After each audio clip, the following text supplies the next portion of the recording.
नमस्कार दोस्तों, study bye सूरज sir channel में आपका स्वागत है। जैसा कि मैं आप लोगों को हिंदी पढ़ा रहा था और हिंदी में वर्णमाला चैप्टर पढ़ा रहा था। वर्णमाला का पहला वीडियो मैं डाल चुका हूं जिसको आप लोग देख सकते हैं। वह पहला वीडियो देखिए, तब आप इस वीडियो पर आइए, ठीक है। और उसमें मैंने क्या बताया था? उसमें मैंने बताया था वर्णमाला कितने प्रकार के होते हैं, स्वर किसे कहते हैं, व्यंजन किसे कहते हैं, उपवाक्य क्या होते हैं, वाक्यांश क्या होते हैं, ठीक है। तो आज हम पढ़ने जा रहे हैं वर्ण के भेद। वर्ण के कुल कितने भेद होते हैं? वर्ण मतलब क, ख, ग, घ, अंगा। तो वर्ण के कितने भेद होते हैं? तो वर्ण के 3 भेद होते हैं। क्या? स्वर, व्यंजन, अयोगवाह। ठीक। स्वर किसे कहते हैं? जिनका स्वतंत्रता पूर्वक उच्चारण किया जाता है वह स्वर कहलाते हैं। स्वतंत्रता पूर्वक ये क्या मतलब? जैसे का है, ठीक है, का। तो इस का के साथ, अगर जो ये का है तो इस का के साथ आ लगा होता है, ठीक है।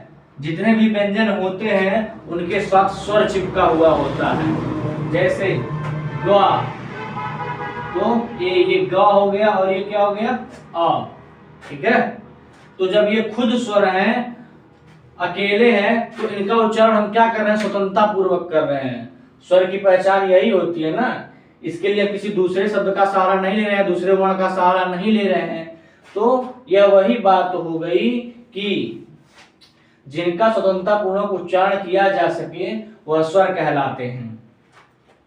और जो वर्ण बिना किसी दूसरे वर्ण की सहायता से बोले जाते हैं वही बात हो गई। ऐसे वर्ण जो बिना किसी दूसरे वर्ण की सहायता से बोले जाए, मतलब मैंने क्या बताया, जितने भी व्यंजन होते हैं उनके साथ स्वर चिपका हुआ होता है, स्वर वर्ण, ठीक है। लेकिन जब स्वर वर्ण होते हैं खुद में ही स्वर वर्ण होते हैं, स्वर शब्द स्वर होते हैं, और यह बिना किसी दूसरे वर्ण की सहायता से बोले जाते हैं, ठीक है। अब आता है एग्जाम में आपके क्वेश्चन पूछता है कि हिंदी में स्वर वर्ण कुल कितने होते हैं? तो हिंदी में स्वर वर्ण कुल होते हैं 11। कई तरह से एग्जाम में क्वेश्चन पूछ लेगा। जैसे अगर जो पूछ लेगा स्वर वर्णों की संख्या कुल कितनी होती है, तो ऑप्शन में अगर जो दे दिया 11, 12, 13 और 10, तो जो अमूमन आंसर होगा वो 11 ही होगा, ठीक है। अमूमन आंसर क्या होता है? 11 ही होता है। संस्कृत में कुल कितने स्वर होते हैं? संस्कृत में कुल 13 स्वर होते हैं। उनमें ऋ और ऋ को ले लिया जाता है, ये 2 एक्स्ट्रा जुड़ जाते हैं। साथ में आप यह भी ध्यान दीजिएगा, जो ये री है ये 2 होता है, छोटी री एक बड़ी री। छोटी मतलब ऋषि, ठीक है, और ये ऋषा, ठीक।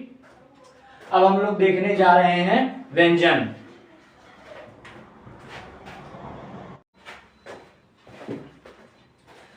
अब हम व्यंजन को देखने जा रहे हैं कि व्यंजन किसे कहते हैं। तो जिन वर्णों का उच्चारण स्वर वर्ण की सहायता से किया जाता है वह व्यंजन कहलाते हैं। अर्थात जिन वर्णों का उच्चारण, ऐसे वर्ण जिनका उच्चारण किसकी सहायता से किया जाए? स्वर वर्ण की सहायता से किया जाए। तो कोई भी व्यंजन ले लो, जैसे माँ। माँ क्या है? एक व्यंजन है और किसकी सहायता से किया जाए? स्वर। तो माँ, और इसके साथ क्या लगा होता है? आ, ठीक है।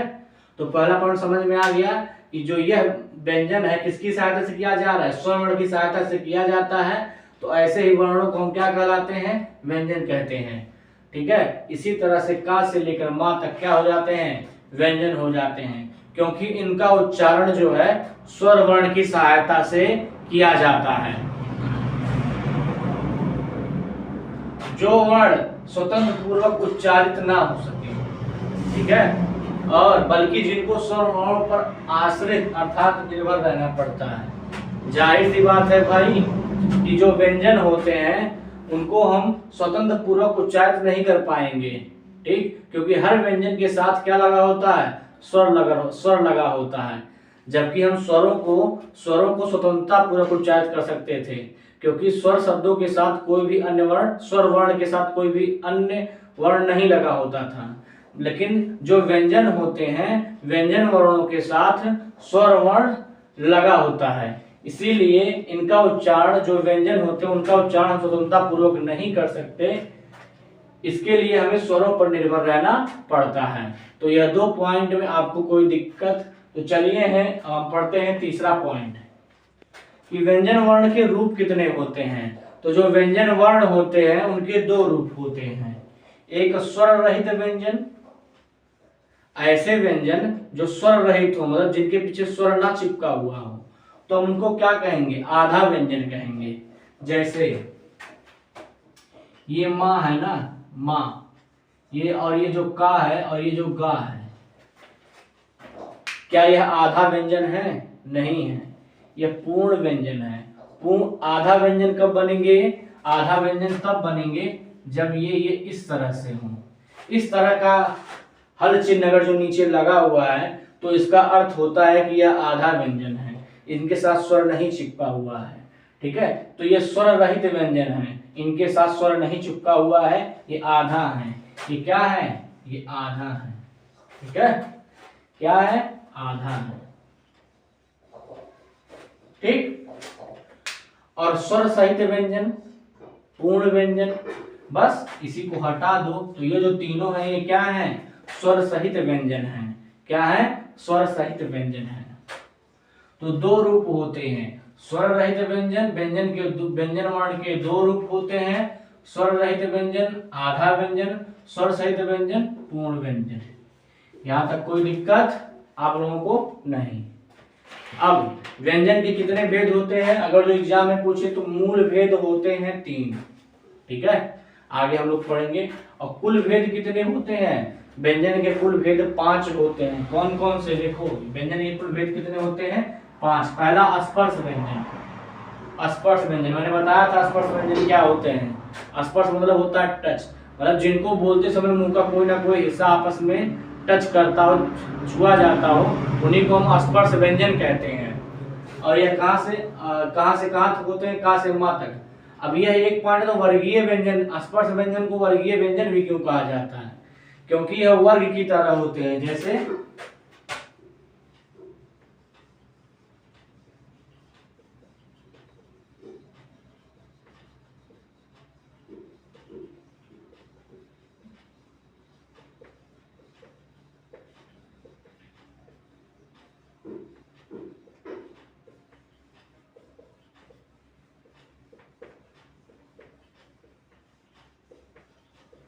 ये बताओ, क्या है तुमको वर्ग की तरह नहीं दिख रहे हैं? स्क्वायर वर्ग की तरह, 5 ये 5 ये, तो इसीलिए हम इनको क्या कहते हैं? वर्गीय व्यंजन भी कहते हैं।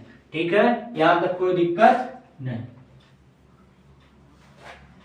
कहां से कहां तक होते हैं? मैंने लिखा का से मा तक। अंतस्थ व्यंजन, अंतस्थ व्यंजन की संख्या 4।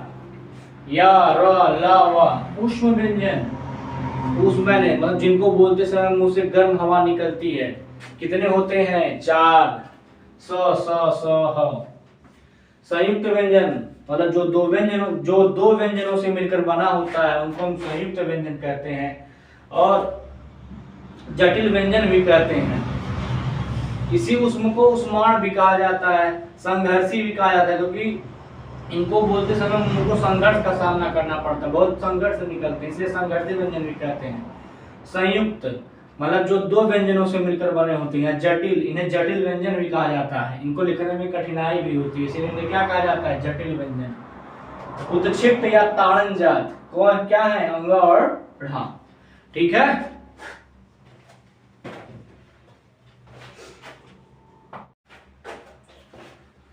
अब हम लोग अयोगवाह के बारे में पढ़ने जा रहे हैं। भाई अयोगवाह क्या है? ऐसे वर्ण जो ना तो स्वर के साथ जुड़ पाए और ना ही व्यंजन के साथ जुड़ पाए, वह क्या कहलाते हैं? अयोगवाह कहलाते हैं। अयोगवाह के मूल भेद, अगर जो एग्जाम में पूछे अयोगवाह के मूल भेद कितने हैं, तो अयोगवाह के मूल भेद 2 हैं और कुल भेद कितने हैं? 4 हैं। तो समझ गए ना अयोगवाह किसे कहते हैं। जो मूल भेद हैं अयोगवाह के वह क्या है, दो ही है, क्या, अंग और आहा, अंग और आहा। लेकिन जो कुल भेद है वो चार। जैसे अयोगवाह पहला क्या है, अनुस्वार, अनुस्वार जो ऊपर बिंदी लगती है, इसका प्रयोग कहाँ होता है, जैसे अंक, अंक लिखने में किसका प्रयोग हुआ है, अनुस्वार का, अंकित, संख्या, मयंक, स्वयं, संसार, इन सबको लिखने में किसका प्रयोग हुआ है, अनुस्वार बिंदी का। ठीक है। विसर्ग,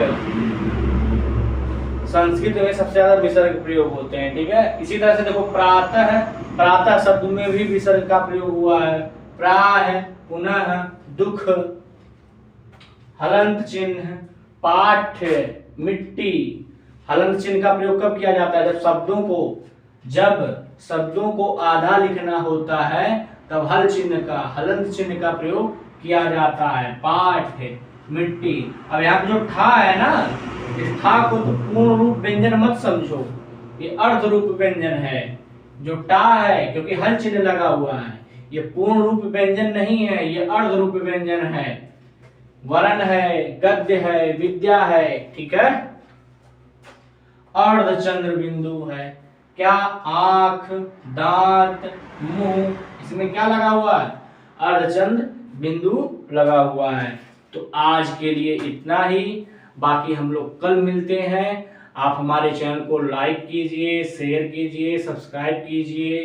ठीक है। जब आप हमारे चैनल को सब्सक्राइब करेंगे और लोगों तक पहुंचाएंगे जिनको जरूरत है, भैया देखो यूपी पुलिस कांस्टेबल का एग्जाम आ गया है, तो जिनको जरूरत है, जो पढ़ना चाहते हैं, आप उनको मेरा चैनल सजेस्ट कीजिए।